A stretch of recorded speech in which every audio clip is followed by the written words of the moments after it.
the beginning, I'm going to show again how to use SkyFit, how to make good calibrations, followed by a reduction of a fireball.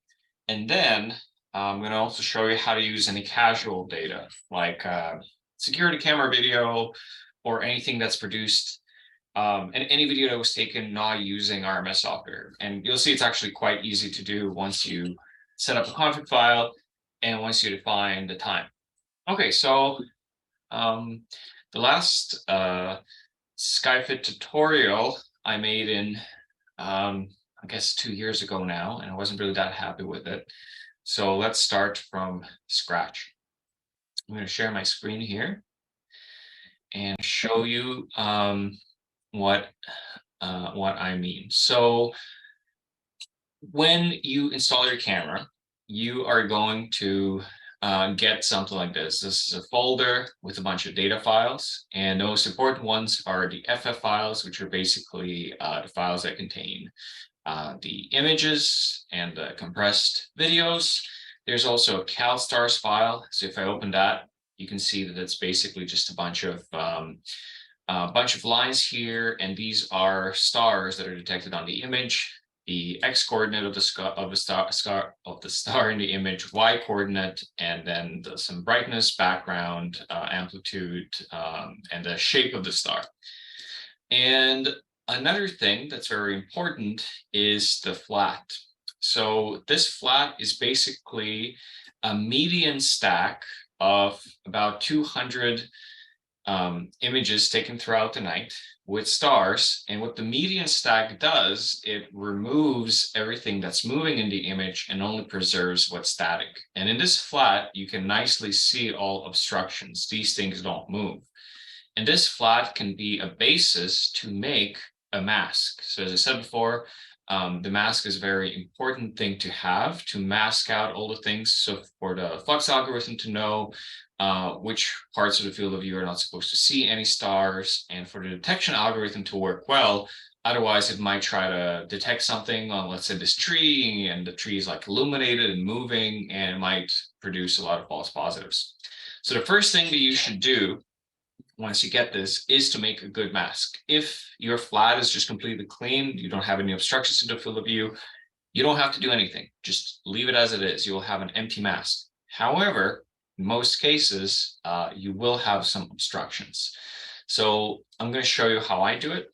Before I do that, I'm going to enable, there's a thing called a little program called Screen Key. And this program is going to show you everything that I do on my screen. So I click my mouse, and you can see here in this bottom corner that I clicked the mouse. So I'm going to take this flat here. I'm going to make a copy of this file, and I'm going to paste it in here, and I'm going to rename this mask, mask.bmp. And you can do this on the Pi as well. SkyFit should work there, at least on the Pi force. And now that I have this file, I'm going to right click and open it in GIMP. GIMP is also installed on all Pis.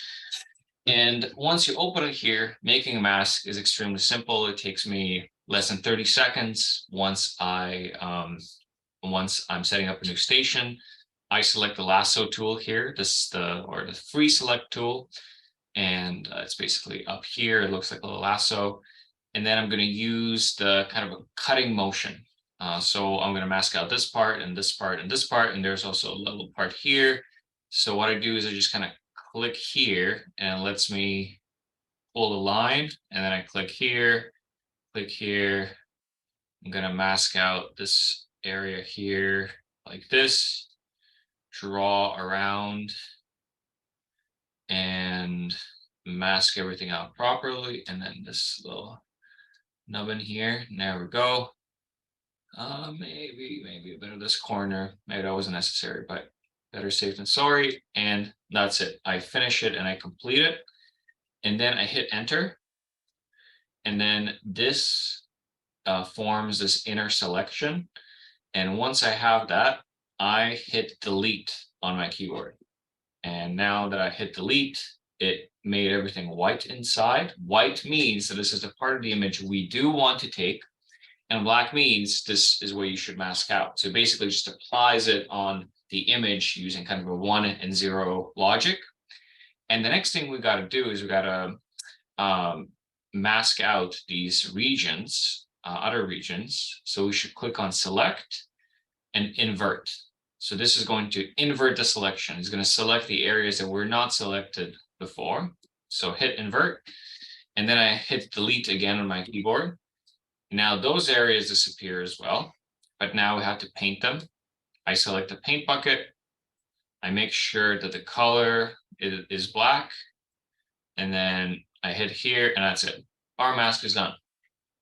And once we have that, we click File and overwrite mask.bmp. And that's it. Your mask is done. You can close GIMP. And once you have that, you should transfer that on your Pi into the source RMS directory, or where the config file is. And I usually tell people transfer these files into the source RMS directory, and that's where it should go. So if we open the mask file, this is how it looks, and it's all done. And the next thing we have to do is we have to make the calibration file in SkyFit. The calibration file maps the pixel coordinates in the image onto the sky coordinates. So in the end, you're going to end up with a way to track meteor showers and also this is going to help produce all the flux measurements. As you can see here, this is the observing period graph that I mentioned before in the talk. And also this is the calibration report right here, which shows you which stars map to which stars in the catalog, what the field of view is, where the pointing is, et cetera, et cetera. And this is helpful for computing meteor trajectories. Well, not helpful, but necessary to compute meteor trajectories. Okay, so let's go back to what we have here. I will assume that you have the config file and that the correct latitude and longitude are already set in the config file. That is something that you should do before the station is deployed, and that's just an assumption I'm going to make that that's basically already done. The next, yeah, go ahead. It's asking something. Yep. Yeah, Dennis, before you continue, can you hear me? Yeah, I do. Go ahead. Okay, so a short question, a simple question about GIMP. You said you have to choose the black color. Yep. And I was always fiddling around in GIMP. What is black?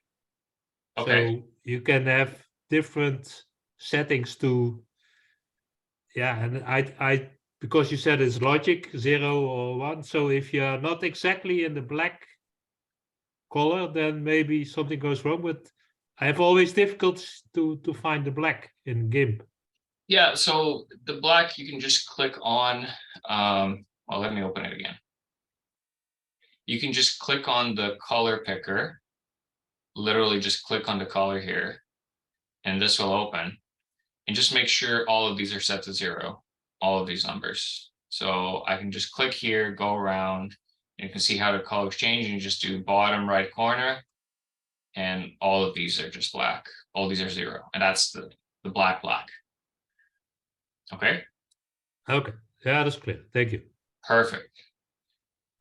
Thank you for asking the question. Okay, so we have the config file and we have the mask. That's done. We have the CALSTARS file. We have the FF files. We don't really need anything else. This platepar file, I'm going to delete it. I'm going to pretend we don't have it. And the state file as well. And all we have is this. You're starting from a blank slate. The most helpful thing before you begin is actually the stack of detected meteors. So this one here. And the thing is, in this image, when we're doing the calibration, are not interested in the meteors. We will be looking at stars here.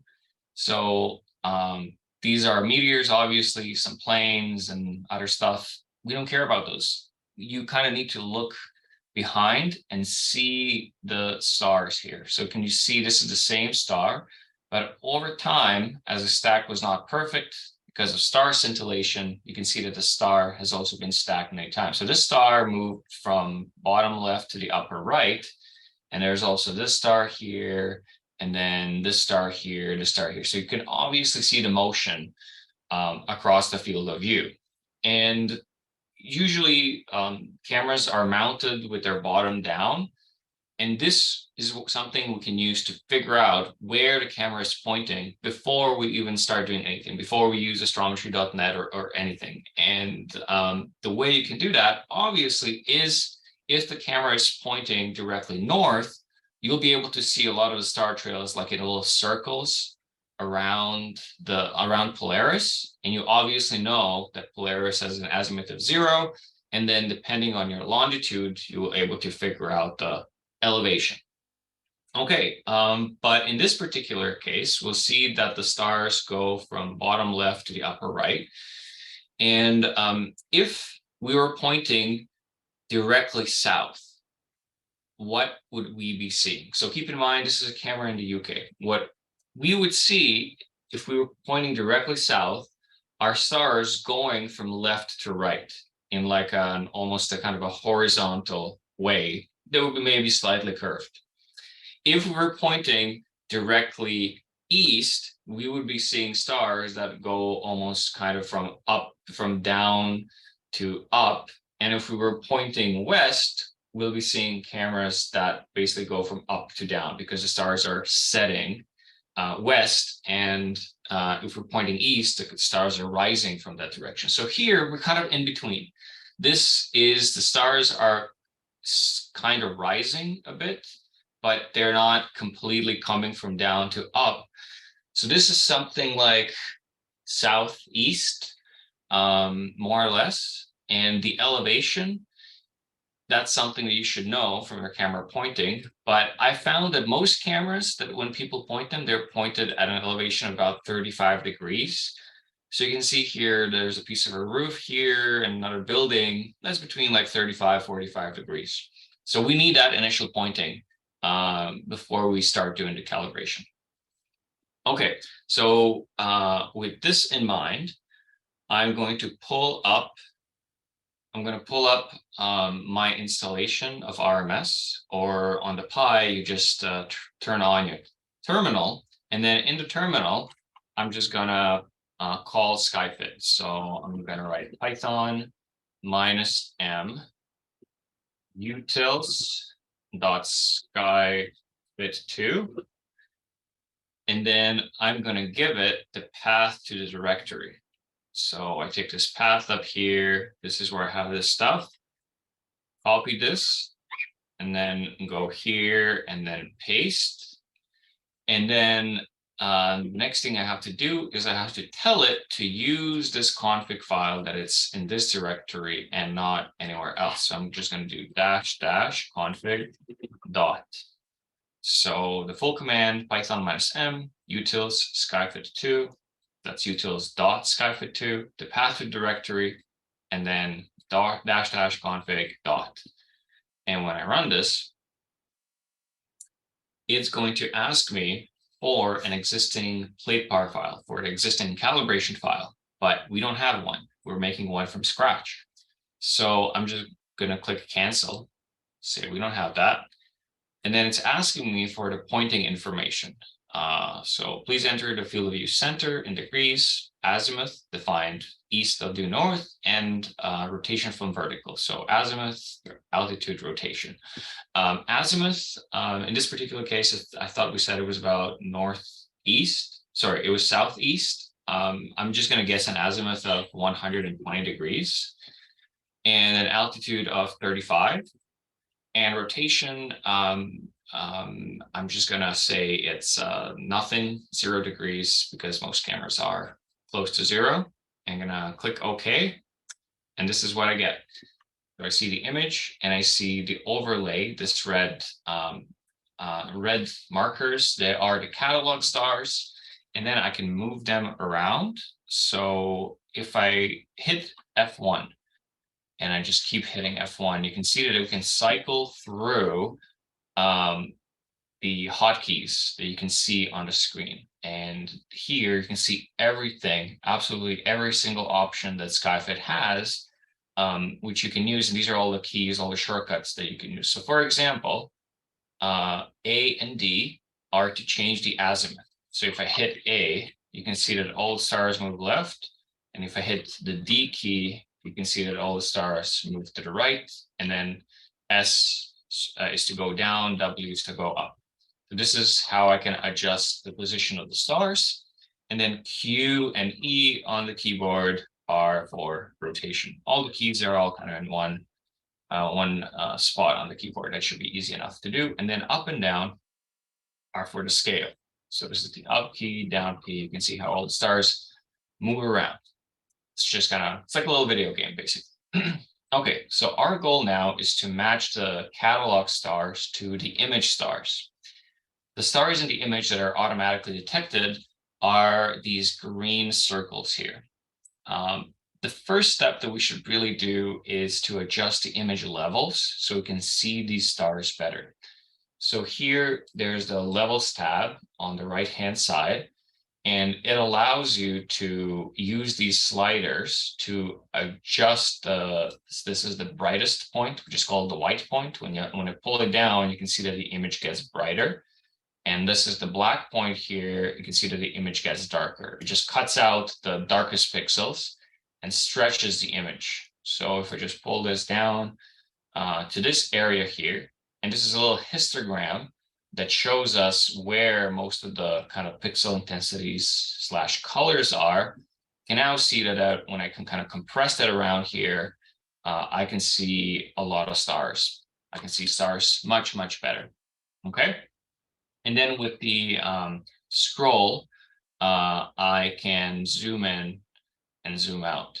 I think this is very, very important when you start picking and moving around. So this is the scroll key on my, the scroll in my mouse. Okay, so the first thing we have to do is we have to match up the catalog stars to the image stars. And now it's kind of obvious that we're off. And the best thing to look for are some patterns. So in this particular case, I can actually go to settings and then turn off catalog stars. So the red markers disappear, and I can also turn off detected stars. So these green circles disappear as well. And now we just see the image itself. And I can immediately recognize that this is Orion here. Orion's belt, this is M42 here, and just the general shape of Orion and some other constellations. Sometimes you might recognize this, sometimes not. But let's put everything back, turn everything on, and then let's try to find some of these patterns here. And I can already see this pattern. So for example, here where Orion's nebula is, these are these three right here. So we have these three, and then these two are basically these two, and then these two stars here are these two stars right here, this here and here. So what I'm going to do is I'm just going to press the A key to align the stars. I'm just going to go down a bit, and I'm close. And now I'm going to apply some rotation for the alignment to be even better. And now I'm going to maybe increase more to the left. I think I have to increase the scale a bit. And yeah, there we go.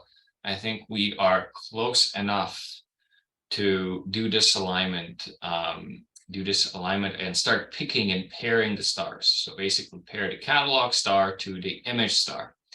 There's one thing also that we can do. We can also increase and decrease the amount by which we move. So let me hit F1 again.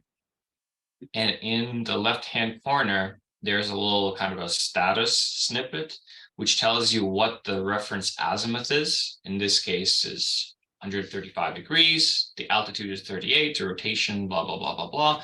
But also there's a thing called an increment. An increment is by how much all of these numbers are going to move when we press the keys. So if I press the plus button on my keyboard, you can see that the increment goes up. Now it's 5. So when I press the A key and the D key to move left and right, you can see that we move by a lot. But if I decrease, set the increment to, let's say, 0.01, just right here, you can see that now we move by almost tiny amounts. This allows you to fine tune the pointing.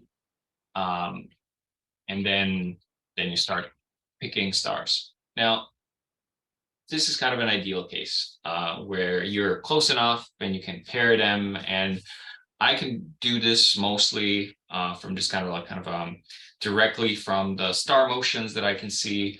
But sometimes, maybe if you don't have any experience, or sometimes it's just so hard to figure out where the camera is pointing, especially if the field of view is smaller and narrower, that you're just completely lost. So what I'm going to do is now I'm going to intentionally put the field of view somewhere else, just move everything completely out of whack so it doesn't know where it's pointing, and assume that I don't know anything. And the next thing that you can do, or what you should do in that case, is you should use astrometry.net. So exactly, as Amir says, if you don't know southern skies, yeah, I'm completely lost in the southern hemisphere. So I then hit Control X on the keyboard. So let me just show you in the hotkeys.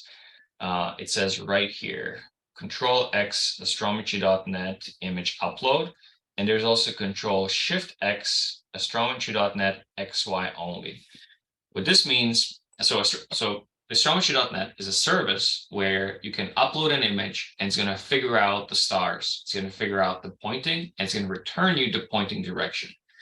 There's two ways to use it. The first way is you can upload the image itself, and then astrometry.net is going to try to figure out on its own how to extract the stars and how to detect the stars and where the pointing is. Or you can already use the stars that RMS extracted, these little green detected points you can see here, and then you hit Shift Control X, and that's only going to upload the list of detected stars. So now I'm just going to hit Control X and hope for the best. So you can see Control X, and then if I look into terminal, it's saying uploading the whole image to astrometry.net. It uploaded, it started the quote unquote job online on their server. And now it's just asking the server, are you done? Are you done? And see, after 2 tries, it found the solution, right ascension declination, which translates to an azimuth and altitude, and the scale. One thing though that I haven't been able to crack is what their rotation is. It just doesn't make sense to me. I don't know. Maybe I'm missing something obvious, but astrometry.net, this process, when it returns the solution, the pointing is usually correct. The rotation is not. So sometimes you might just be rotated by like 180 degrees or 30 degrees. Don't be thrown off by that. For some reason, I have no clue what's going on. So here it says the rotation with respect to horizon is like -7 degrees. I don't think it is. So I'm just going to rotate it until it matches better. And there we go. Now they all match perfect. Okay, we have the initial pointing location. Everything is pretty good. The only thing though that you have to be careful of now before you actually start the picking is to make sure that you have stars, or you have a perfect image with stars across the whole field of view. And that's something that I see quite often when people just pick stars in the center or just one part of the image. And then when the calibration check occurs, then just one part of the image is just completely out of whack. That should be avoided. And the most important thing is to just hit F1 to get rid of all the stuff, all the snippets in the image. And also make sure there are stars and corners. So there's a 1 star in a corner here, there's a corner here, and then there's a star here and here and here. We need those. The way the calibration works is that assumes that the image is warped with respect to the center of the image. And that's how we model the distortion. The distortion is basically just kind of the lens takes a wide field of view and then has to kind of compress the size of it to everything to fit on kind of a flat plane of the sensor. And the way you can know that there is distortion, I mean, just look at here. Look at these stars in the middle. and you see how they match really well. And then the further we move away from the center, you can see that, you know, the stars are further and further away. So for example, let me zoom in here, and you can see all these are kind of pretty good. But the more we move out, and let me just zoom in here, you can see that they're more and more off. So this is these two, this is the actual star, and then this, you can see it's even bigger and bigger. And then these ones here in the corner, I think this one and this one are a match. So it just kind of stretches out the image. That's what the distortion is. And if you don't have any stars in the corners, you just won't be able to capture what this distortion is, and then the calibration won't be good in the corners. And that's kind of where it's important that the calibration is good or distortion is, because that's where most of the warping occurs. So that's why I just make sure to have the some stars there. Okay, let me just quickly cycle through the images. So you can press left and right on the keyboard to kind of cycle through all the images that you have in the folder. And let's just quickly discuss why I'm not choosing some of them. So this one obviously has clouds. I don't want this. More cloud. This one has the moon. It's obvious I shouldn't really use this. So go back. This one is usable, but maybe I want more stars in the corner. And this is actually the one we started with, and I actually like it just because of how many stars it has just across the whole range of radii from the center of the image. And now it's the time to start picking. This is the laborious part. So we press Control R. As you can see, Control R, and this turns on this little annulus that follows the cursor around, and this helps us to make the picks. And now it's off to the races. So the way I usually do it is just zoom in around some stars, and then I hold Control.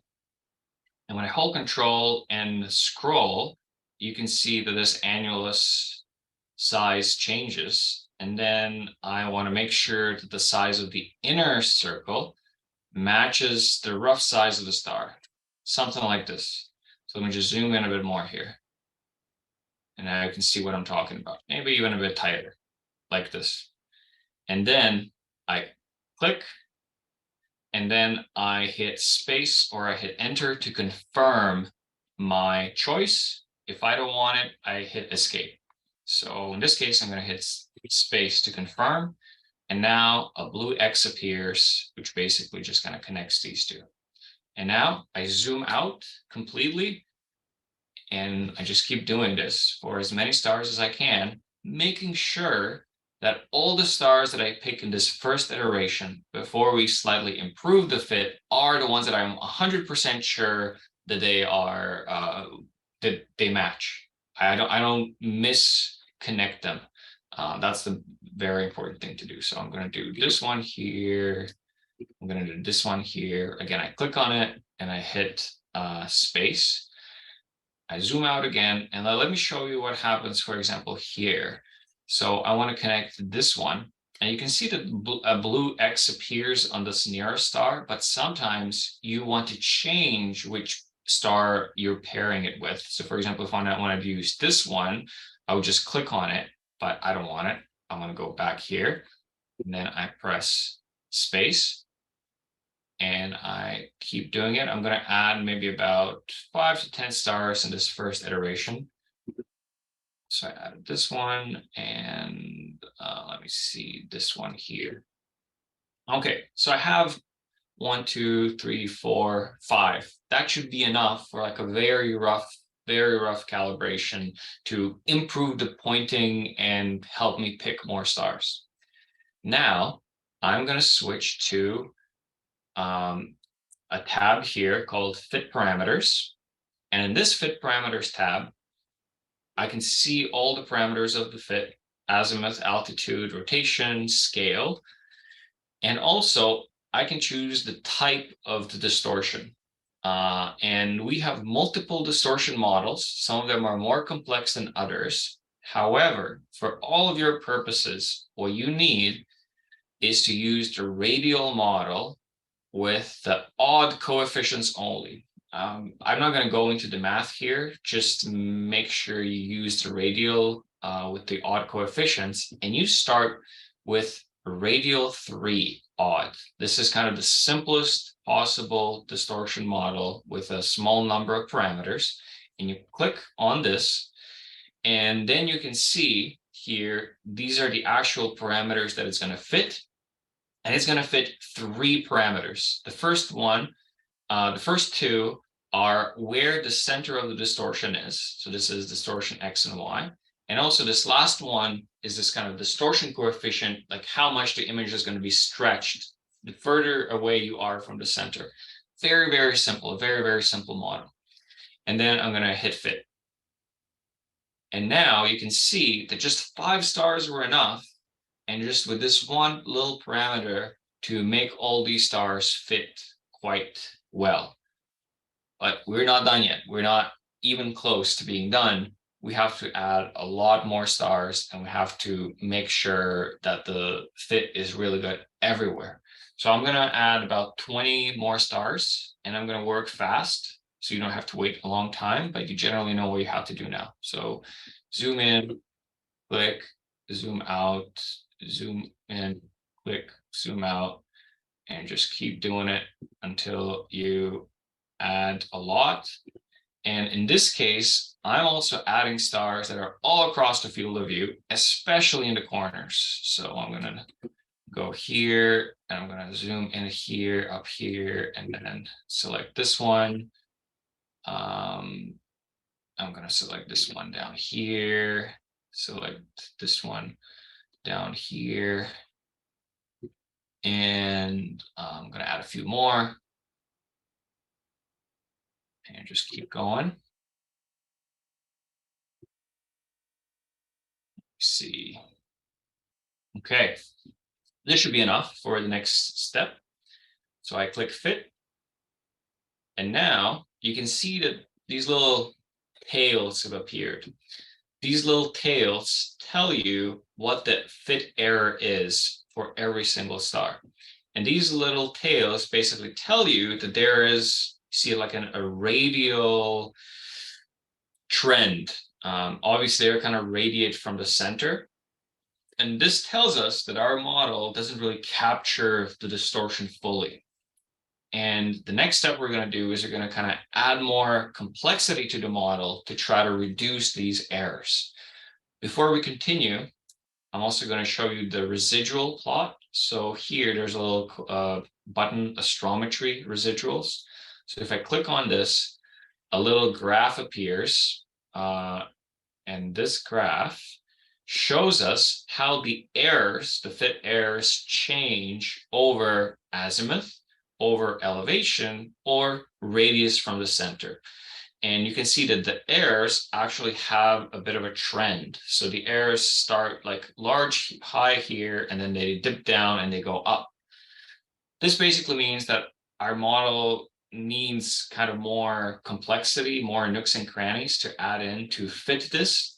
And you can see if we look at the errors in the image space, you can see that on, for example, X versus the error, there's some sort of like a sine, like a sinusoid, and on the radius, there's like a little curve that goes here.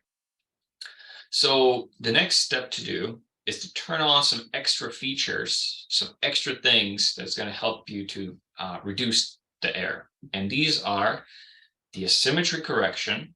So this little button here needs to get checked, asymmetry correction. And the next step is to increase radial 3 odd to radial 5 odd.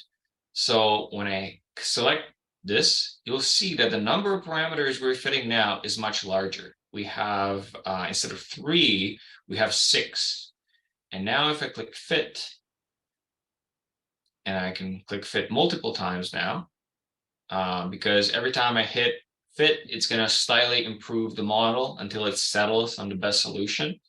And now if I look at the residuals, you can see that we don't really have any more trends. You can see that the numbers are much lower. They're all around about half arc minute, which is ridiculously good. And you can see that all the tails in the image have disappeared. They're very, very short. You can kind of barely see them here. And the next step I'm going to do is I'm actually going to add more stars. The more you add, the better it is. However, you will start seeing diminishing returns. And what you should do, and it's something that we recently discovered, is you should only select the stars that have little green circles around them, the stars that have been detected by the Meteor detector. And the Meteor detector will only detect stars that are reasonably bright. And also, it fits like a model on each star, like a 2D Gaussian model, and really pinpoints the location of the kind of the star center much, much better than kind of a very simple algorithm, a very simple accentuating algorithm that SkyFit uses. So that is probably the best way to go and to get the highest precision possible. I'm just going to add a few more, just add a few more here. Let me see. There we go. And maybe just add one in the middle here. And yeah, that's generally it. Maybe just add this one as well. There we go. And I hit fit. And yeah, this looks really solid. If I pull up the terminal, it's going to tell me how many stars I have. So I have a total of 35 stars. And Dennis, sorry, yeah, go ahead. sorry for interruption, but I don't know for the others, but complete image is messed up for me here because you are running too fast. Okay. Is it better now? No. While you are jumping and scrolling and zooming in and out, MP4 compression is not able to follow you, and the image which we are receiving here is completely blurred. Okay. Does it When it wasn't really important when I was clicking fast, but could you at least hear what I was doing? And then when I stop, is it fine? yeah, we Okay. will hearing you, that's okay. So hopefully recording will be okay because recording is on your side as far as I understand. Yeah. Okay. Okay. Thank you. Now that you've stopped, it's still blurry for me. Is it? Yes. Okay, let me uncheck optimize for video. Maybe That's just better. Oh, Wonderful. Thank Oh, you. that's a lot better. Thank you. okay, perfect. I hope the recording is going to be better than what you received in your end. Okay. So what we had here is we had the list of stars. We picked about 35, and we have the errors here. And then I'm just going to look at the astrometry residuals, and they look pretty good. So there's a 0 line here, and all of the errors should be around 0, just kind of randomly jumping around 0. And that's good. There's one final step though, and that is to increase the distortion model from 5 to 7. 7 is kind of the best one of the bunch that we found that works great for everything.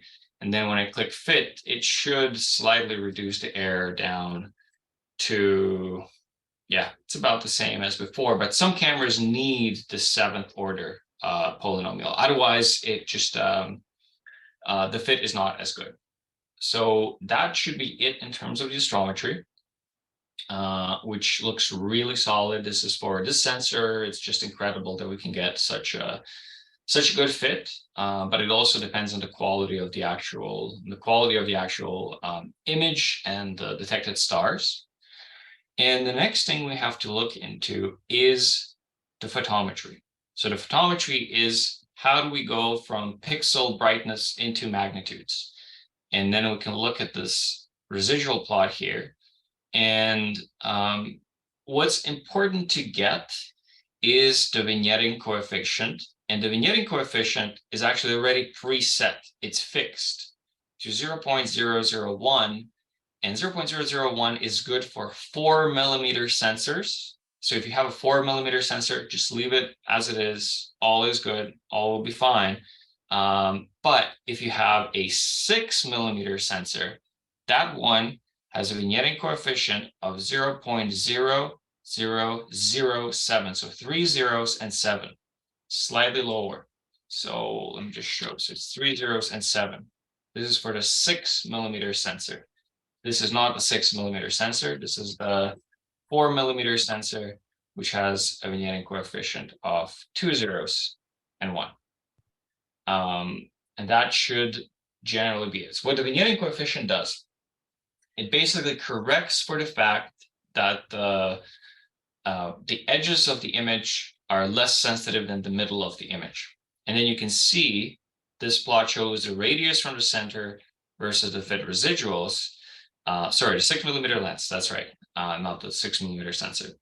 And then you can see how the sensitivity drops off. So the red points are the raw points and the blue points are the corrected. And you can see how the corrected points are now around the 0 line versus this line that drops off from the middle. And that's going to tremendously improve the quality of the photometry. And this is also necessary for proper flux computations.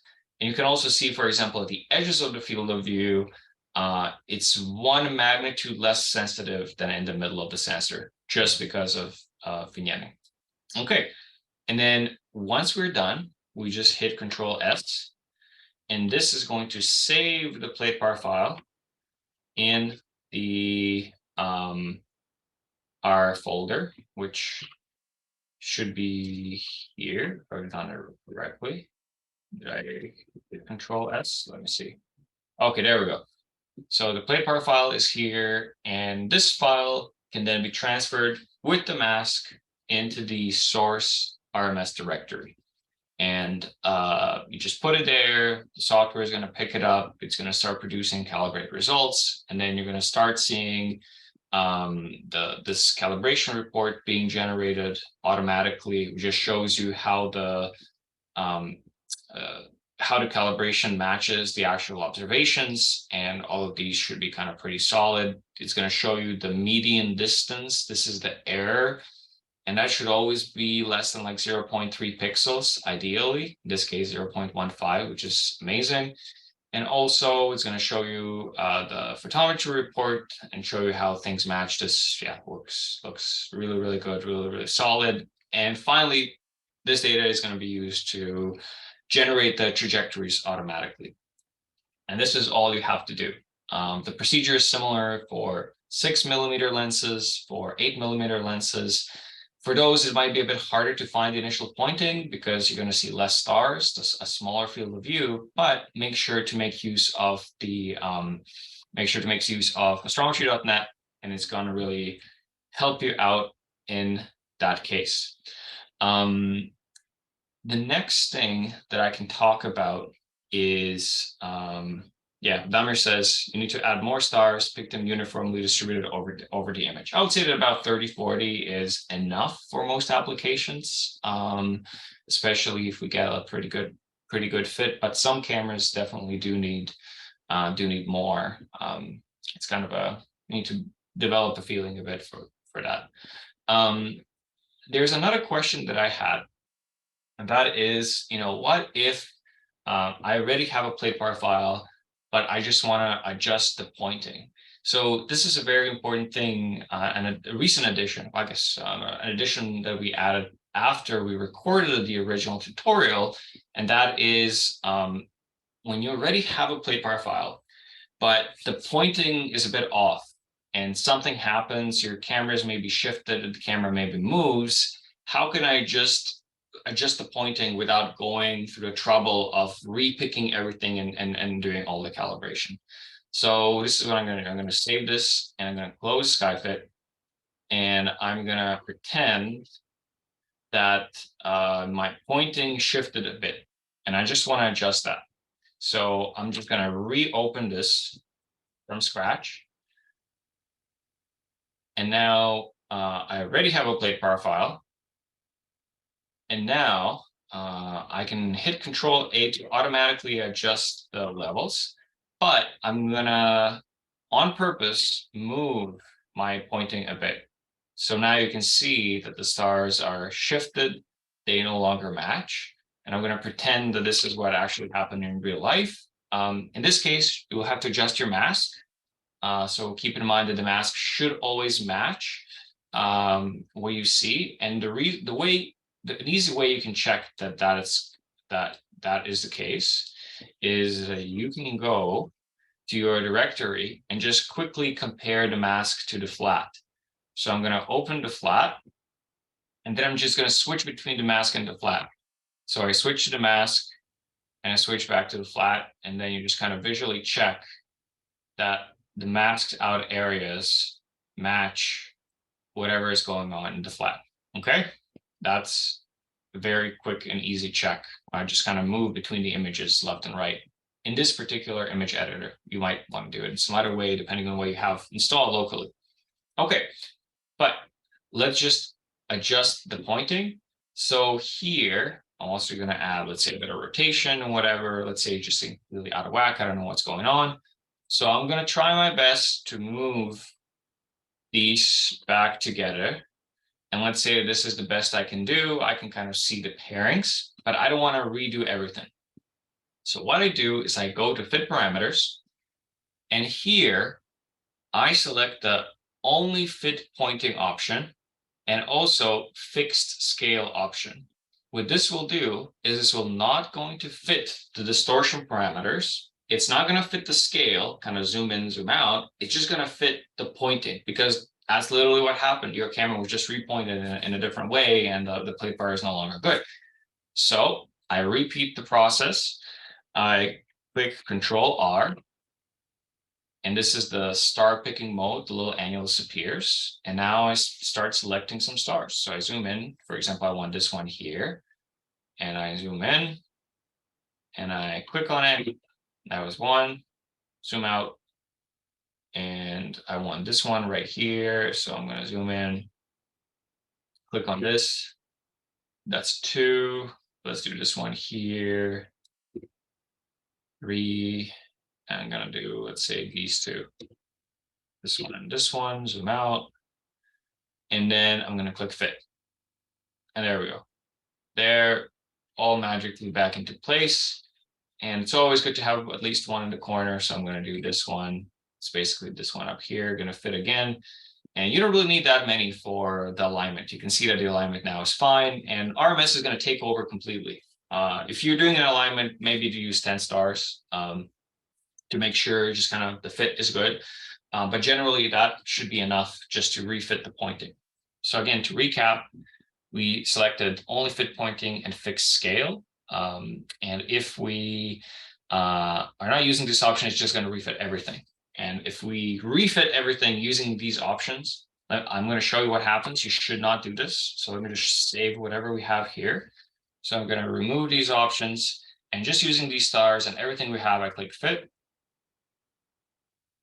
Of course, sorry, we already have a good solution. It's not going to go anywhere from that, but let me reset the distortion parameters. So I reset the distortion parameters. Let's say the distortion is not good. And then I click fit now. And then you can see it's actually having trouble finding that previous optimal location. And the stars are just all completely off. It just can't find a good solution. You have to restart from radial 3 and then slowly build it up from there, and then add more parameters and just increase, go up and up, add more stars, and only then you will have a good distortion, a good fit. Okay, I think I've beaten this this topic to death. Are there any questions here?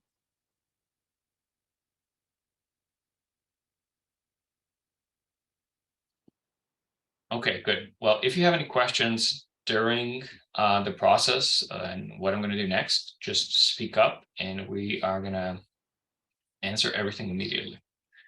Okay, so the next thing I want to show is calibrating casual videos. Okay, Kees, go ahead. Yeah, one short question, Dennis. Yep. We talked before, I think, about the idea to add the constellations in the SkyFit2. Is that still a way to go, or is it not necessary? That's a good question. Yeah, I mean, I think it would be useful. Until recently, we didn't really have a data file with the constellations, but now that the Tamiyan added his for the track stack, that's definitely an addition that could be made, which I don't think should be that complicated. The only thing that I think might be a bit tricky, and that's something that I struggled with before, is that if you have a constellation line, because they're defined with like individual points, if there's a line that goes outside of the field of view, then the plate doesn't really like anything that outside and might not know how to where to stop the line. But it is a bit of math to work out. I wouldn't say it's a priority for now. No. Okay, thank you. Okay. Okay, so I'm going to show you how to do a video, just a random video. And this video here is actually a video of the recent fireball in France that I received from a person who's operating an old kind of a UFO analog camera. And the video looks like this. So let me just go back. I don't know if I can. I'm gonna stop every so often so you can actually see the fireball. And yeah, it was quite bright. And I thought, you know, maybe this video could be useful. Can we reduce this data, make some measurements, and use this for the trajectory? And the answer is yes, kind of. These analog cameras have a problem with blooming. So one thing that you can see is that the fireball kind of comes in and it almost kind of grows a little belly towards the right-hand side as it brightens. And that's the effect of blooming. The way this like all these CCD sensors work is that when they're too bright, the little registers, the little pixels kind of spill over, and they usually spill over in the same side towards which the registers are read from. So basically at kind of the right-hand side of the sensor, there are little accumulators and they will read the image from left to right and they all kind of spill over to that side. So if I were to make the pick here, the pick would be offset, but let's ignore that for the moment. And let's just pretend that we're going to use this video to make the fireball measurements, which, you know, if you lack anything else, this is better than nothing, obviously better than not having any video at all. And of course, another problem here is that I can't really see many stars. In fact, there are a few that can be used just to align the calibration, but obviously we can't really make a full, like kind of capture the full distortion. That's something that can't happen here. And that's why I asked them to send me another video where we can actually see a lot of stars. So in this particular case, there are a lot of stars. This is a little short snippet, it's a short video with a small short meteor. And believe it or not, I think the Ryan is here in the video, and we're going to see that better in SkyFit when we load it in and when we fire up when we stretch the levels. And we'll make a proper calibration here. Okay, so we're basically starting from nothing but a normal MP4 file. This can also be like an AVI or MOV or really any type of video file. I think if it's not supported by SkyFit, it just basically means that I haven't added an extension in the list of supported files, but anything that OpenCV can read, SkyFit can open. So that shouldn't really be a big deal. The first thing, or I guess we need two pieces of information here. We need to know the location of the observer on the ground, so latitude, longitude, elevation, and we also need to know the time. Fortunately, in this video, we know the time because the time is actually encoded directly in the image. And the location of the observer, well, I just asked the person who recorded it to kind of drop a pin on Google Maps or Google Earth and tell me exactly where this was. And I measured that and I put that into a little config file. So the config file, you have to make one. You have to start from a normal default RMS config file and you create it just for this camera. And I'm going to show you what you need to do for this. So I have an installation of RMS locally, which is in, I believe, source RMS here. This is where you should kind of navigate to your local installation. And here there should be a .config file. There it is. So this is the config file, a default config file, or you can use whatever config file you have locally, that's fine. And I'm going to make a copy of this, and I'm going to put this in the directory with the video. And I'm going to rename this config file to the name of the station. Usually, if you have a random video, just use whatever you want. In this particular case, it's called Dartford. And here, what you have to do is open the config file and then set the latitude, longitude, and elevation that you measure in Google Earth or wherever, and also set the station ID. So here, I'm going to call the station Dartford. And latitude and longitude, I'm gonna input without you seeing it. I want to reveal the location of the observer. I hope you don't mind, just for their privacy. But that's something that you should do on your own on the side. Measure it very accurately in Google Earth as best as you can, and then you kind of drop a pin.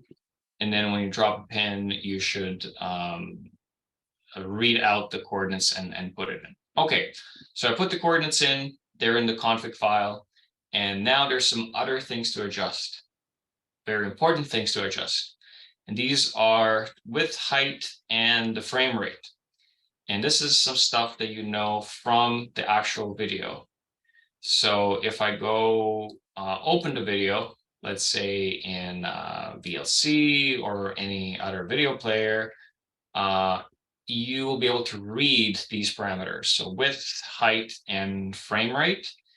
In VLC, they usually have like a media information thing or something like that, a tab, and this here somewhere in like metadata or sorry, codec or whatever, it tells you what the video resolution is and what the frame rate is. So in this particular case, that is, the width is 720, height is 576, and the frame rate is 25 frames per second. That's good. Another thing is we need, let me see, the bit depth and gamma. These are also some things you might know about the camera. The gamma is not that important until you're doing photometry, and you probably are not doing it, so just leave it at 1. The field of view, this is going to help you guess the size of the field of view or the scale. I don't really know what it is for this video. It looks pretty wide field, so I'm just going to leave it at like 90 × 45. Deinterlacing. So this does look like an interlaced video, and it's usually an even first because it's kind of an old analog. Usually depends if it's rolling shutter, global shutter. I just set it to 0 because I know this is an interlaced video. It's usually an even first. And finally, something that people ask very often is how do I change the catalog that is used? So I go all the way to the bottom, and there's a little entry for the star catalog. So the Gaia catalog that we're using now does not have any bright stars in it. The problem is that the Gaia instrument, the Gaia spacecraft, saturates very bright stars. It was just not designed to observe the about 100 or so brightest stars. But the problem for us, of course, is that those are the stars that we can mostly see. Gaia has really, really good accurate measurements of their position, their magnitude, et cetera, but doesn't have the brightest stars that we might want. So we have to switch the star catalog. So you go to the config file under star catalogs, and here the star catalog 5, change the name from Gaia .npy, change that to BSC5, Bright Star Catalog version 5. That's why it's BSC5. And this will give you the brightest stars in the field of view. And generally, you are done modifying the config file. You don't really have to do anything else now. Okay, so we have the config file. We set everything correctly. And where did I put that? Yeah, it's in calib dartford.config. Here's the video file. And now we have to call SkyFit to use this video, to use this config file. And the final piece of information, as I said before, we need to give it the time. And the time is defined as the time of the first frame. And in this case, we are going to read this from the actual video. So I'm just going to open the video and go all the way to the beginning. And you can see the time was 2023, February 08, 7:03:33 p.m. And the way we can do that, let me just see. Yeah, 1903. Okay, just want to make sure the time is UTC and not local, which it is. And now let's open our terminal again, and let's call SkyFit. So just as before, we're going to do Python -m Utils.SkyFit2, and we're going to give it the full path to the video. So I'm going to give it the path to the folder. It's right here. And then the video is called M20 whatever. I'm going to press tab to autocomplete. And then we're going to do --config to give it a config file. And then we have to give it the time of the first frame. It needs to know when the video starts. And let me just show you, if you can't remember how to do this, you just do --help. And it's just going to show you all options that SkyFit supports. And in this particular case, it says right here, time. So --time beg, the beginning time of the video file in this particular format, year, month, date, _ hour, minute, second, dot, and the remainder of the second. Okay, so I had this command. I'm going to go back, delete help, and I'm going to do --time beg, which was 2023 02 08 _ 1903, and then that was, what does the video say? 33.3. So 33.3. I'm gonna hit enter. We do not have a platepar file. We got to do that from scratch. And in this particular case, I have no clue where this is pointing. It's about pointing towards Orion somewhere, which this particular time, I'm not really sure where it is. I'll use Stellarium to figure it out and then put in the pointing. Now I'm just going to make a guess and say it's maybe like south, 180 degrees. And was it 180 degrees? Let me think about it. Yeah, about 180 degrees. And then altitude is some, again, 35 degrees as a best guess. And this is what we get. We want to see those stars. So let's adjust the levels, put them all the way down. There we go. And Orion is right here. There it is. I'm going to zoom in a bit. It's right here. And then here's Orion in my catalog. And now I'm just going to rotate, match them up.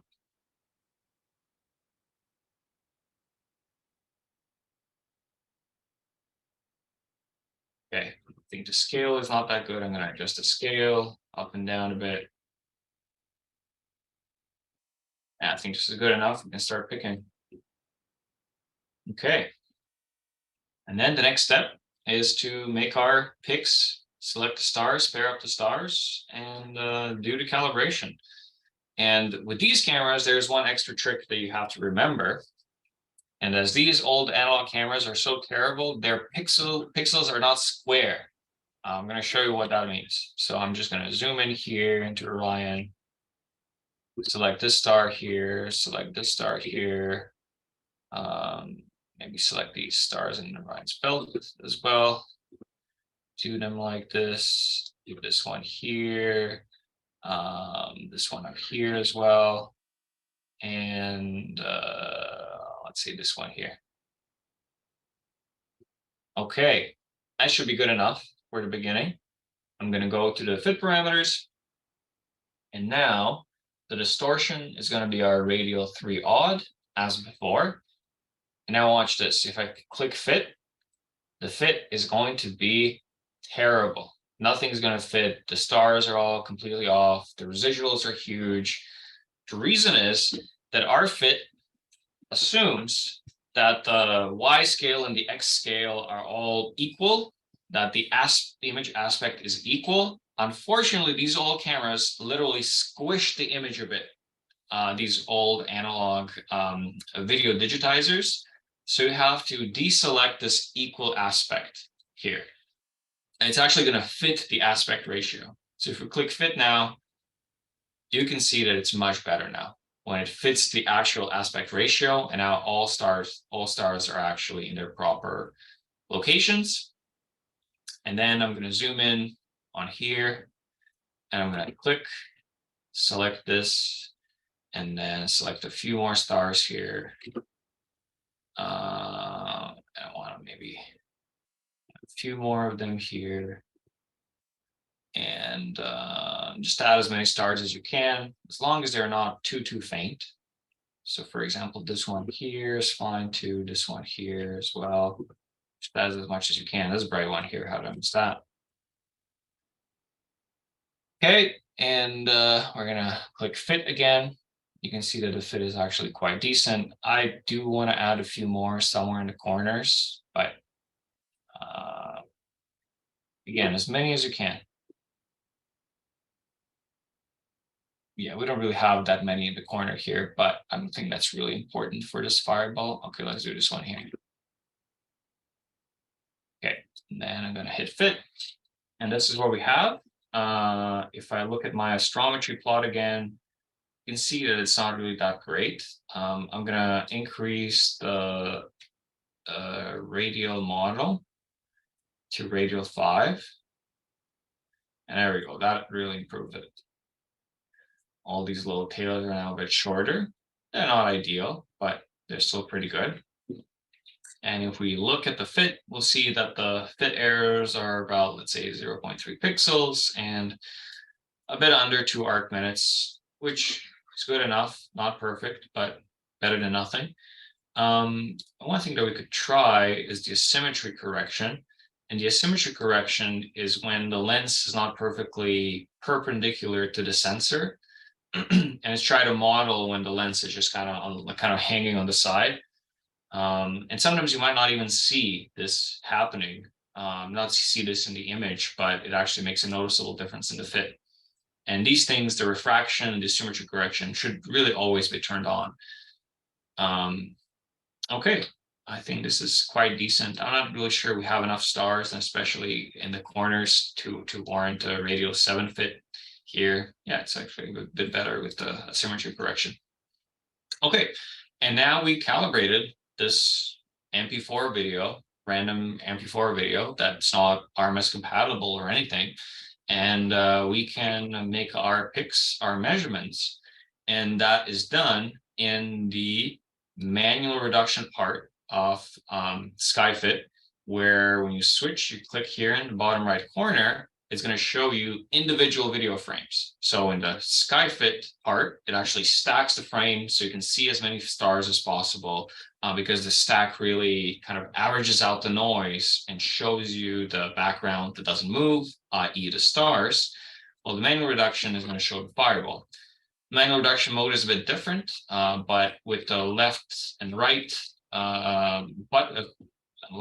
keys, it's going to go through individual frames. In this particular case, you can see this meteor is kind of barely visible. I'm just hitting a Control-A to change the levels. This is the meteor right here. So let me just go through the frames. So again, keep in mind, this is not the fireball. This is just a calibration image that we use to make the full calibration. Now what we're gonna do is we're gonna return, close SkyFit, and take the platepar file, take the config file that we got, and take it out of the calibration folder, and then put them into the folder with the video of the actual fireball. So show you. This is the actual fireball video, if you remember. This is what we're going to try to reduce. And now, again, I'm going to run SkyFit here. Just going to modify this previous command. So this is the folder. The name of the video is M2. Click tab to autocomplete, --config. And the name --time bag is going to be first frame. So this time is, I would say, if you don't know the time, just try to get it to the closest second. That should be good enough. In this particular case, 2023, 0213 _ 0259 15.5. Did I get that right? I think that should be fine. So yeah, one thing when fireball is recorded or something is the accurate time, and that can be sometimes a bit tricky to get. Okay, now we have the plate part. I'm gonna open it, and as I said before, this one is really, really tricky to calibrate or to align the stars because it was basically mostly cloudy. In fact, I think we can see literally just only one star in the whole image. No matter how much I stretch the levels, it's just this star right here. I'm not really sure what it is, but it's just, yeah, if I zoom in, there's really nothing else. There's really nothing else. So we can't run the normal alignment procedure here, unfortunately.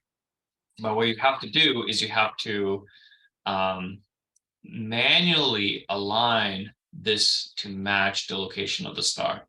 And I've done this before where I used to have like just 2 stars, and it's a very approximate, but it's necessary because look, I zoom in and it's obvious that this star here, where it thinks the star is and what a star actually is just it's off.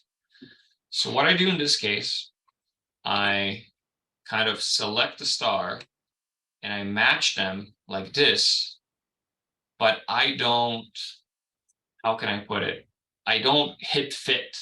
I actually manually, so I change the increment to a very small number. So look at this increment here. It's very small. And then I press A and D. I'm going to make it even smaller to just move the star in place. I'm going to assume there's no rotation. I'm just going to literally do it on just one star. Just try to fine tune it as best as it goes. As best as it goes. There we go. And this should be better than what it was before. And I'm going to hit Control S to save the platepar file. And now if I switch to manual reduction, and I just kind of go through all the video frames, the fireball should appear. What's going on here? Oh, there we go. It just, I guess, takes some time to read the video frames. Oh, there we go. And now you're good and you can start picking. You literally just find the beginning of the fireball and you zoom in and you kind of start making your picks. The way it's done, it's exactly the same as with stars, but this time when you press, you can press the left and right keys, or you press space, it just forwards the frames go forward. And there's also another addition. And the second addition is that, I don't know if you how well you can see it, but there is a line here that goes through all these points. And what that actually is it fits a line in the sky, which is called the Great Circle, which all fireballs should follow. And that really helps you make the picks really well. I'm not gonna show how to do the fireball picks on here. The reason why is because we have better data, or I want to show you how to do RMS data. And then after that, I'm going to show you how to compute the trajectory and basically produce what Mark did for the recent asteroid entry, 2003 CX1. Okay, but I would like to make a short break, maybe about 5 minutes. Are there any questions before the break?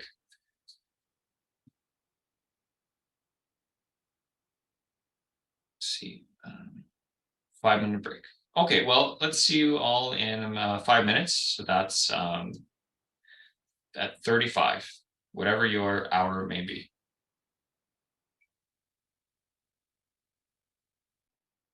One thing that I want to show you is also that we have a wiki page about SkyFit. And that, I guess, is a somewhat recent addition. And I think it should be linked on the main page, which shows you kind of a rough overview of the user interface, what some buttons do. And I think it's a really nice description of what's going on here and what individual settings do. Feel free to explore it. There's really nothing much that you can break. And as you can see, each tab is explained and what's going on, and also how to make the plate using different data sets.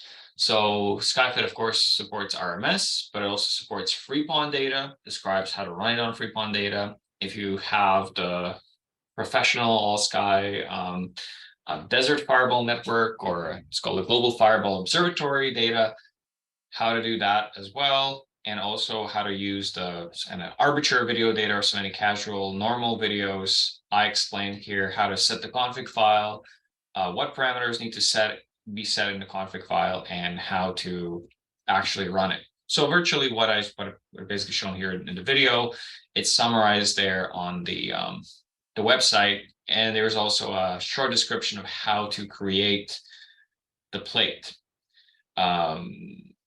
Okay, so now I want to show you how to actually make pics on the fireball. I'm going to close this old video that we had, and I'm just going to quickly demonstrate what I've done and what Mark's done on the UK mon/GMN data that recorded this recent fireball entry. And I'm going to use this data from UK 8T. And I'm just going to do one video. So in this particular case, this is the stack. So this is how it looked like. Only the beginning was caught. Later on, there were a few extra frames, but I'm not entirely convinced that those were really useful because of the cloud and how bright the fireball was. So RMS produces the FF file, which is just an image, but also kind of compresses the video, and it's not really ideal for fireballs, but it also automatically detects fireballs and stores the raw frames in these little FR files. And you can view these FR files using a little tool, a little utility in SkyFit called the FR viewer. So what I'm going to do is just going to quickly show you how to do that. So I'm just going to copy the path to the folder, and I'm going to call a command python -m utils.fr bin viewer, and give it the path and the path to the folder. And then if I run this, it's actually going to show this little video on the screen, which I think is really neat. But sometimes you want this video as an actual video, an MP4, and you can very easily do that. Just add -f MP4 to the command, and that's going to output the video as an MP4. And also, if you want the background to be the average and not the max stack, you add -a. And also for every command in RMS, you can run --help, and it's going to tell you exactly how to use it. But in this case, I'm just going to run this like this, and you can see the little preview of the video in the background is generating a lot of these little images that it's going to use to make the video. And now it's compressing the video, and it's done. And now you end up with a little MP4, and there it is. And this is something you can use for sharing and whatever you want to do with it. But of course, this is not really useful for data reduction because it's a MP4, compressed MP4. We will work directly on the FF and the FR bin file. The way to do that in SkyFit is we're just going to do Python -m utils SkyFit2, and then give it the path to the directory, just this one here. And then we're going to do -config, like so, and like we always do. However, if you want to use the FR file, you have to give it the --FR option. And this is going to allow you to use the full fireball detection in SkyFit and make the picks. So if I load this, platepar file, we got it. And here it is. Let me just maybe adjust the levels a bit to see some stars better. And again, the first step is we have to align the stars. In this particular case, you can see that it was really cloudy. We do see a few stars. So I'm just going to select these here. I'm going to zoom in here, up here. Select the star here, this one here as well. As many as I can.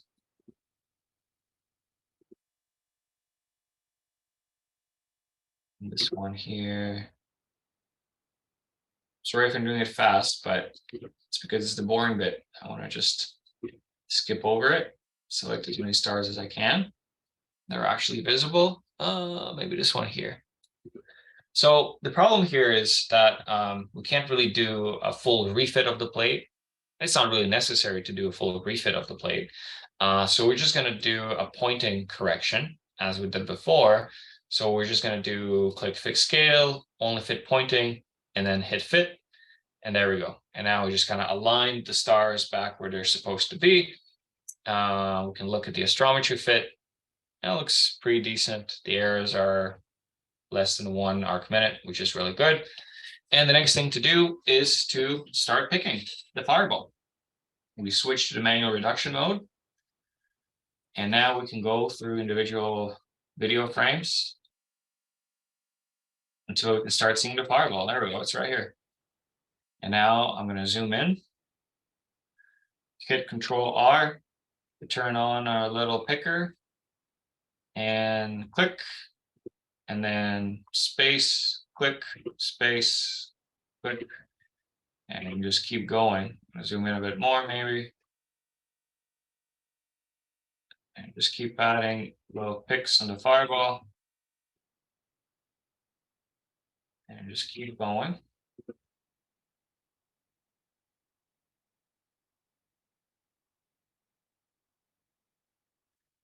And then fast forward, you just keep doing this for as long as you can.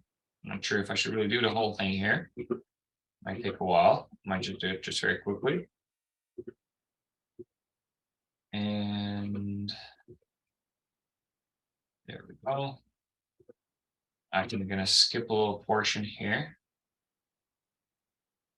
because it's basically all the same until we get down here. Yeah, it's going through the clouds. It might be really hard. You can still tell where it is. Clouds actually did help here. Until we get to this part here, when it gets really bright. And this is the part where, when it gets really tricky. It gets really tricky to pick the position of the fireball, because, I mean, look, if I enlarge this annulus here and just kind of say, okay, I'll just pick it here, and I just move the annulus a bit on each side, like you can see that it's really jumping around. It's not really well defined. Like, even though I take the whole thing in, it's not able to automatically determine where the actual centroid is. So this here, when the fireball gets really bright, it becomes more of a, how can I put it, an art than science, where you have to gauge from how much it moved between the previous frame. So for example, like let's say let's look at this one, the previous 2 frames. You see how much it moved and where it went. And then you also kind of have to do that on this frame. Just make sure that the movement is consistent. And this line here that the fireball is supposed to follow is going to help you to position the pick along the trajectory. And then the relative movement from frame to frame is going to help you to make the pick, how can I put it, along the trajectory. Okay. So once I've made my picks, I of course am going to save this. And perhaps one thing that I can also show you is all the picks that we were doing now, they were we were picking astrometry. So we were picking astrometry, and that basically means the position of the fireball.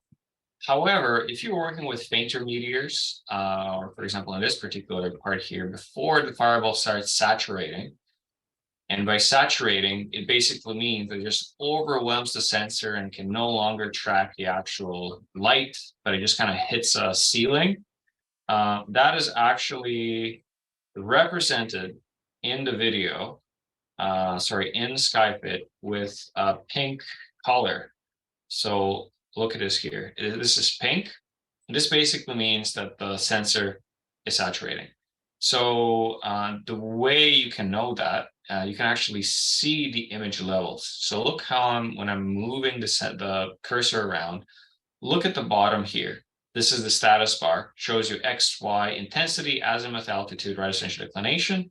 It shows you, if I put the cursor here, the intensity is 253. That's very close to 255, which is the maximum, which basically means that it's just hitting the ceiling. It just gets way too bright, and any brightness that we capture in the video, it's not the real brightness. It's the real brightness is actually much more than this. However, if you want to measure the magnitude of a meteor or fireball before it starts saturating, you can very easily do that. You can start kind of paint in where the meteor is. So for example, here, I clicked here and I click Shift, and you see this new little kind of red ball appeared. And then I click, you can see that it produced like a little green splotch. And this green splotch basically means here is where the fireball is. So I'm going to click here and produce the green. Click here and another, just kind of paint it in. So see, if I go from frame to frame, you can see that the splotch moves as well. This is where I told it that the fireball is. And now you can see that I can just literally kind of paint it in where the fireball is. I click on it with the mouse, hold Shift and click, and if I want to delete, I just right click the part that I want to delete. And then let me show you what this is going to do. So, oops, what am I doing?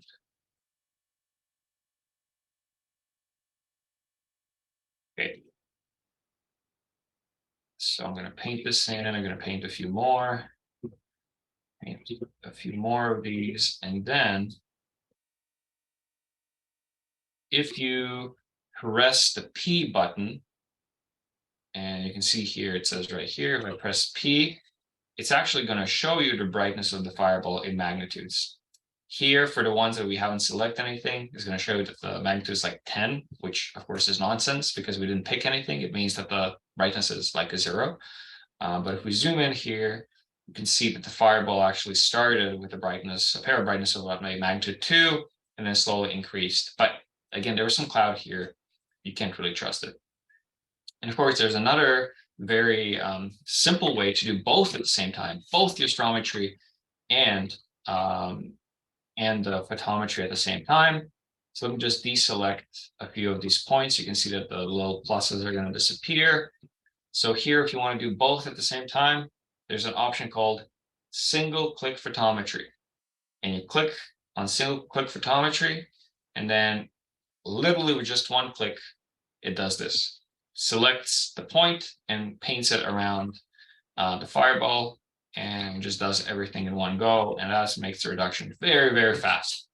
Again, this is something you might want to do for normal meteors that don't saturate, but for fireballs, they will saturate, and you're not going to have a lot of fun. Okay, So now that I've done this reduction and I picked as much as I could, although we could keep going down here, I'm just gonna, for the interest of time, I'm not gonna do everything, but this is just kind of a general idea of what you should do. I save this, click Control S, and then what's gonna appear in the folder together with the file is a file with the ECSV extension.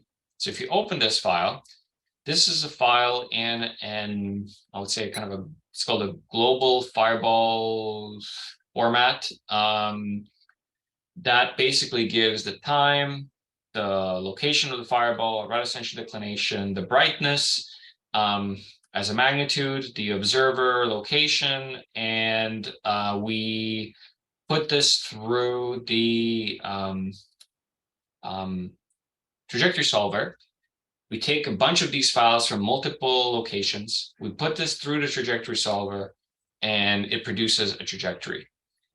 And let me show you how to do this. So I've done this for UK 8T, and then imagine I repeat this for UK 45, UK 79, and then I have these folders here. In each of them, look, I go in and I organize it nicely. That I have the ECSV file here. And then for UK 79, there's also the ECSV files here as well. So it's just embedded in these folders. If I just go up, what I can do is I can run the trajectory solver, and it's going to kind of go through all these folders, find the ECSV files, read the data of where individual stations saw the fireball, and it's going to compute the trajectory. So I'm going to do that right now. So I take the path to this folder where I have all this data, and then I pull up the Western Meteor PyLib that is installed locally. So this is a library that is separate from RMS and has functions for trajectory estimation, stuff like that. And then I'm just going to call the trajectory solver. I'm going to run Python -m wmpl.Formats.ECSV. Make sure that the capital letters are correct, that the case is right. The commands are case sensitive, so capital F and uppercase ECSV, and then I give it the path to the directory where the data is, and then I tell it to go through the directories and find all ECSV files. The command for that is --walk, and again, if you want to see all possible options, do --help, and when you run this command, you will see everything that this can do. And let's see what the walk option does. Where is, there we go. Recursively find all ECSV files in the given folder and use them for trajectory estimation. If a directory contains the file, if the directory containing the file contains the word reject, it will be skipped. So if you want to reject one of these, just add reject to its name or do like _reject, and it's going to be ignored. But right now we're going to use everything. So we have the walk option. We're also going to use the -d option, which uses Monte Carlo. This kind of runs a long time for error estimation. We're going to disable that. And also we're going to do -x, which is not going to show all the plots on the screen. So don't show generated plates on screen, just save them to disk. We're going to run this, and we're going to see what we get. The trajectory solver is running. Take some time to solve the trajectory. It's got to find all the alignments between the stations and align the time and many other things. And then that's it. It produced a trajectory. It's saving the files and saves them in this folder here. You see that it's still saving a bunch of them. And it's generated this attractive plot, which basically shows you where the stations are and when the trajectory is.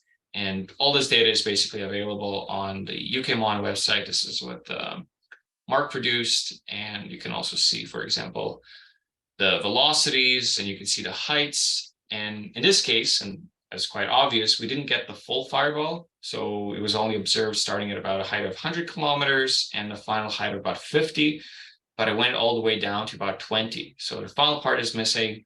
And that part, then you would take like a casual video, as we discussed before, do the calibration with SkyFit, make all the picks with SkyFit, and then add this to the trajectory solution. You would again get an ECSV file and just put it in, and you will get the final location of the final location. And then from that, well, you would have to run darkflight, which unfortunately this code is, we don't have it yet publicly available.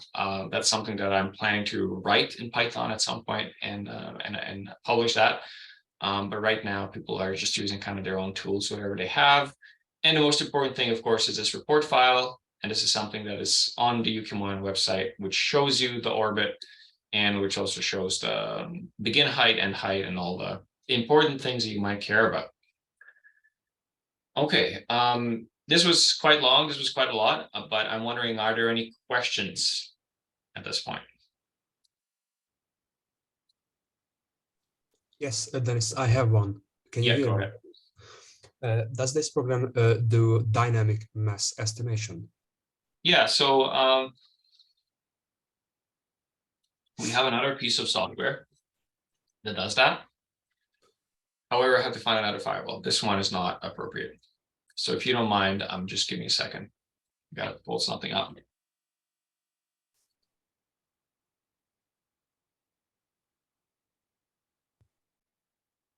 Okay, so this is Winchcombe here. And a paper about Winchcombe is actually going to be published. All these details are going to be published soon anyway. It's in kind of the final stages. So the dynamic mass. I'm going to show you the plot that is already generated. So the dynamic mass is basically you take the velocity measurements at the end and you assume that the fireball, that there is no fragmentation anymore, that you're just observing kind of the final piece that's just slowing down. There's no really mass loss anymore, just slowly decelerating. And then based on those assumptions, you can actually estimate what the final mass of the object is, right? To do that, you need to have really good measurements of the velocity at the end. So you need to see that kind of final piece falling down and have that observed from at least one station until the kind of the final height of about final velocity of about 3 kilometers a second. And we did have that for Winchcombe, and we have that for a couple of other fireballs. And we do have software where you can just give it the trajectory file, and you can also give it the heights you want to use, and it's going to estimate the mass. So for example, for Winchcombe, it made the fit, and we kind of adjusted some parameters and said that the dynamic mass is between about 200 grams and about, let's say, 600 grams, with a nominal mass of about 350 grams. And the mass of the largest fragment was 320. So it's actually quite precise if you fine-tune it correctly. So in this particular case, let me show you how it works. So you have the trajectory in this folder, and there is a file that holds everything. It's called the trajectory.pickle file. This is basically what Python dumps on the onto the disk, and onto this you have basically every single thing about the trajectory you might imagine, and the utility uses this file. So let's pull up WMPL again, and we're going to do Python -m wmpl.Utils.DynamicMassFit. We're going to give it a path to the directory, and then path to the pickle file. So to something trajectory.pickle. So again, the full path to the file. And because I forgot how to use this, I'm going to do --help. I'm just going to rename the old one old so that I don't lose it. There we go. And utility tells us that the first argument is a trajectory path, and after that is the top height in kilometers taken to compute the dynamic fit. If negative, for example, -3, the last three kilometers will be taken, and then height min. So basically we have to do like -3, -1 here. So basically everything. I'm going to be 3 kilometers until the end, 3 kilometers from the bottom, and then -1 all the way to the end. And then let's run this and see what we get. And there we go. So it made the fit, and it basically shows you here what the final mass is. But there are some parameters that you have to tweak. So Winchcombe, for example, was not a rocky meteorite. It was an carbonaceous chondrite with a density that was not 3,500 kilograms per cubic meter. It was in fact about 2,100 kilograms per cubic meter. So when you call this utility, you're going to do --dense for density, and then 2100. And then you run this. And now it says the final mass is around 0.741. It's about high. However, there's a way to tweak one other parameter, one very important parameter here, and this is gamma A. Gamma A is a parameter, a shape parameter. And the problem is you don't know what shape this meteorite has. No one does. But you can make some assumptions. And in this particular case, then you take the assumed shape, and then these black lines actually kind of run a simulation forward to simulate what the observed velocity would be with this given shape. So what I'm going to do now is I'm actually going to take like the last 4 kilometers off, so take more of the velocity, more of the fireball at the end. So let me see. There we go. And now I can kind of see that the simulated velocity might be dropping too fast. In fact, the simulated velocity, I think, is supposed to kind of, these black lines should kind of go up a bit. And then what you can do is you can change this gamma A GA, and then set this to, let's say, 0.6.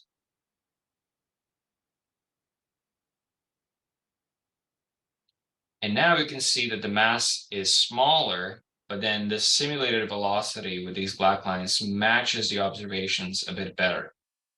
And this is kind of some fine tuning that should be done for each fireball to really determine the final mass best. And now you can see this actually makes sense. The found mass was about 320 grams. So this is about in the right range. And once you have that, the program also gives you the nominal mass, the latitude and the longitude at the end, and the elevation at the end that you can use for your dark flight or whatever. Thank you very much.